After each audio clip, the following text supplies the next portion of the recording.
Quand une femme se relève, c'est tout un monde qui change. Il existe des violences qui façonnent le corps et l'âme bien avant qu'on ait les mots pour les nommer. Des violences qui ne viennent pas seulement de l'extérieur, mais de ceux qui auraient dû protéger. J'ai grandi avec un père physiquement violent et avec une mère dont la violence physique, émotionnelle, mentale et psychologique était constante et dévastatrice.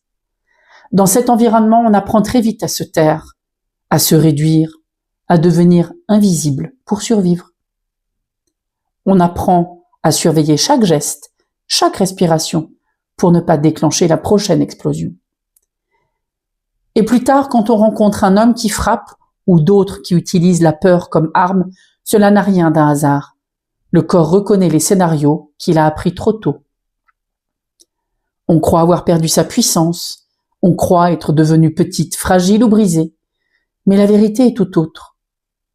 La force n'a jamais disparu, elle a été enfuie, enfermée, muselée pour survivre. Ce que j'ai mis des années à comprendre, c'est que cette force n'attendait qu'une seule chose, que je déverrouille les portes que j'avais dû fermer pour rester en vie. La résilience n'est pas un miracle, c'est une reconquête, un retour vers soi, une décision intérieure. Je ne serai plus le terrain de la violence et je dis stop à l'abus. Dire stop, dire non, dire assez, ce n'est pas de la révolte, c'est un acte de dignité.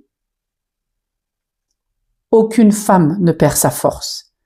Elle se cache seulement sous les couches de survie, mais elle ne meurt pas. Elle revient quand on se choisit et que l'on s'assure de sa propre sécurité. Parfois, on a besoin d'un travail thérapeutique pour y arriver et avoir toutes les strates qui ont été impactées. Et puis, elle réapparaît comme un axe, cette force, comme une vérité, comme une lumière que rien ne peut briser. Je suis une rescapée et je m'en suis sortie. Et toute personne peut, un jour, retrouver la puissance qui vit en elle depuis toujours. La force intérieure ne disparaît jamais. Elle attend qu'on lui rende la clé.